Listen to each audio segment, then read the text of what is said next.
What is going on, everybody? Welcome back to the channel. After Sound here, bringing you Splinterlands content every single day. We also stream right here on this channel as well as on Twitch, so make sure you come by and say hello.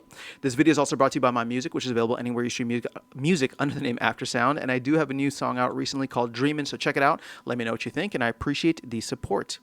Okay, guys, I wanted to do a follow-up. So this is a part 2 to my video recently of is working land worth it right now? Now, I did get one of the calculations wrong. I was using the land calculator from Peak Monsters, and I didn't realize it was giving you net grain, not total grain. So the 3.3% APR is actually double that. It's close to 6.6, which might be meaningful for some, might not be meaningful for others. But there were some fantastic comments in here, and I do plan to get back to doing, answering your comments through these videos. So I will do that on a broader level, in the next couple of days. But I'm specifically focused on these ones right now because I don't want to just give you my perspective on it, of which, like I said, I did the math wrong, so you have to double it. But there are other folks here who are offering some fantastic ideas. So let me just go through, and I'll read the comments to you and respond to them here. So Chief Burning Elk says, I think some people already commented that you double counted the grain consumption due to the way Peak Monster shows it. Yep. Or so base APR would double that to 6.6%. I would also recommend running some numbers using other variables such as rare and epic plots and gold foil cards. For example, upgrading from a common to a rare plot automatically boosts production by 10% and only increases total cost by 3 to 4%. That's interesting. These numbers get pretty interesting when when using cards with more production boosts, with the sweet spot being like rare and epic plots with rare and epic gold foils. So thank you for that, Chief Burning Elk.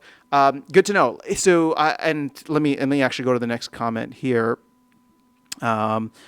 Let's see. So Discussing Splinterlands says, what are you doing after sound? First of all, the land calculator shows you net grain. So right out of the gate, you have to calculate double what you did. All right. So, but aside from this, why do you do any calculations with regular foil commons? This is like saying SL doesn't give good rewards because your rusty Android doesn't give you a good ROI. Nobody should play land with regular foil cards besides older sets, of course. Now, the reason, and to answer most of these comments in tandem, the reason that I did it that way is because I was just trying to look at what is the minimum amount that somebody would need to spend. Now, again, are there more efficient ways to be involved with land? Absolutely, and I'm glad that you guys are listing out. Shout out to Chief Burning Elk for kind of breaking that down. But for somebody new coming into the game that is, eventually going to come in, you're going to get people that come in and say, I want to get into land. What's the cheapest way that I can get into land, right? How much is the minimum I would need to spend? That's why I was looking at common plots, regular foil commons. Now, hopefully when people come in and they do their research, they'll be able to see other comments like this or other folks that are kind of running the numbers on land more broadly. But I was just trying to get like the base level. If you spent the minimum amount, what would you get out of it? Now, the idea is that when you take a look at investments in general, and again, this is not an investing channel, none of this is financial advice, but the higher you go, right, the more you invest, the more you spend, ideally you would get better returns, right? Now, maybe it's proportional, maybe it's exponential, whatever the case is, but I was just trying to show at the most basic level what it is. And maybe I shouldn't have titled it "Is Working Land Worth It Right Now?" But I do want to just show what is the minimum level. So that's where it was. Now, obviously, for people that have more capital, I'm glad that we're covering it like this, and that's why I wanted to do a part 2 with the ideas that you guys have here. All right, so shout out to Wibble says, or you can get one max beta common / rare for $25 plus 10,000 DEC for the same production.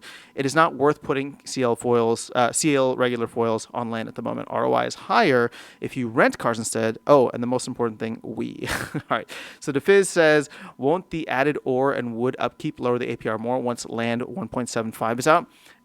So I was only looking at grain. Which means that there's no other, there's nothing else to really consider right now. There's no upkeep required, right? We don't even have buildings. These are just work sites. Once we have buildings, yes, that's gonna eat into it. But keep in mind that as more stuff starts to come out, right, with land 1.75 and then any iterations between 1.75 and 2.0, we will get to a point where there will just be less and less grain plots in general, which should ideally mean that if the amount of grain needed is going to stay the same, right, because plots require grain to be worked, then the price of grain should go up over time. Again, not financial advice, and I'm not even playing it that way. I was just looking at grain simply as something where it's just like, this is the minimum. You don't have to to do anything crazy with it. You don't have to trade it for anything. You can just get your grain and go home. All right. Now, CPC Forever says it's a fun thing to hold, and who knows? I agree. That's kind of where I'm at. Plexus responded that I have a couple plots, only run one through the Rooney and a title and some max gold CL commons. I switch it between grain and SPS, and it does okay. Nice. All right. Shout out International Travel Channel. Thanks for the comment. Erroneous says, once you get a grain plot up and running, you can sell the grain every day and stake it on the region for the next plot you buy.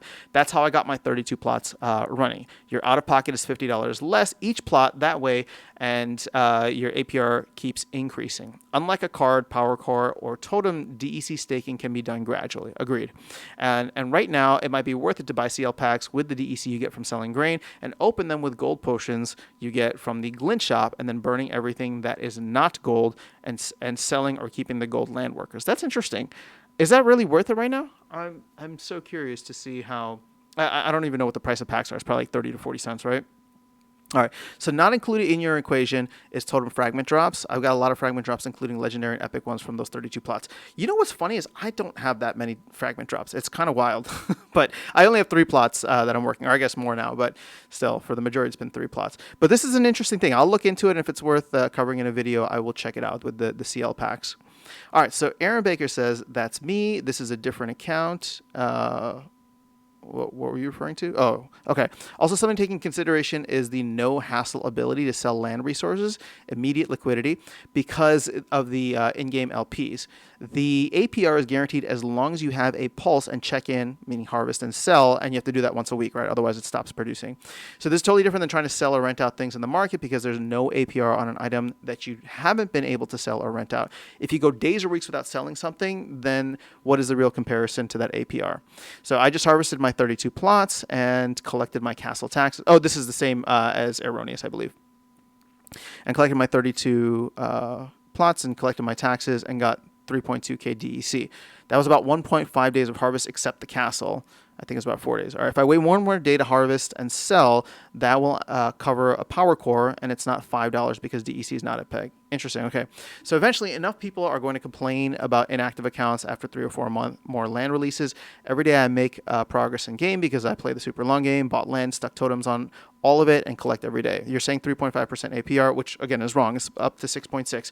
But some people might be earning a higher APR. It's just your out-of-pocket cost initially might be higher. Actually, will be higher. So how many totem fragments did I get? All right, land is super long-term game now, and it's not only going to be after 1.75 release. I agree. Okay. So, and then talks about desalinization crystals, glamour, and all that other stuff. And I can't wait for that, right? This is why I bought 10 more plots, and I'm slowly working them or getting them online the way that you are. I just got my first one online, and I will continue to kind of push through that. It's just I need DEC right now, so I'm taking my grain, selling it for DEC, and continuing to stake. All right, so Key says, hey, price of grain doubled not long after Cryptomancer announced the consumption rates. I turned a bunch of DEC into grain and SPS before that, and it was such a good move. Nice. Good move. Congrats. All right, Melker says, remember that grain prices are already up a ton? I'm at least at 3x over the last 3 months. Yeah, so here's the thing. It's not that I'm expecting like a massive increase in the grain price, although, of course, that would be welcomed, but it's also, you also have to keep in mind that, sure, there's going to be upward drivers due to scarcity, right? As more plots turn to other things, right? With buildings coming out, with storage and all this other stuff, there'll be less plots potentially working grain. But there's we're only at 20% of land being utilized. So people will if it becomes worthwhile because the price of grain shoots up, there will be more plots with grain coming online to offset that, right? The market will find its efficiency.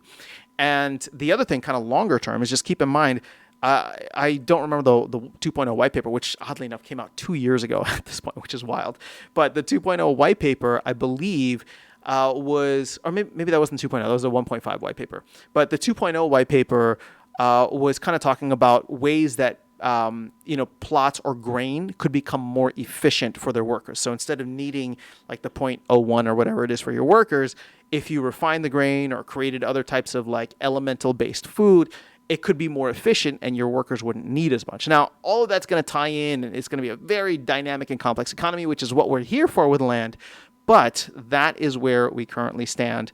So, there's not just upward drivers due to scarcity. There will also be downward drivers until all of land is working and until we have whatever, the full concept of 2.0 is with grain refinement and, food enhancement. So that's all I have in this video. I think I covered all of the land-related topics. Dubstep is saying to do a detailed video on marketing plans. You know what? Maybe I'll go back through and listen to Andrew and talk through that if that's what you guys are looking for. But that is all I have in this video. Let me know your thoughts in the comments below. I'll catch you all in the next one and see you around the game. Take care.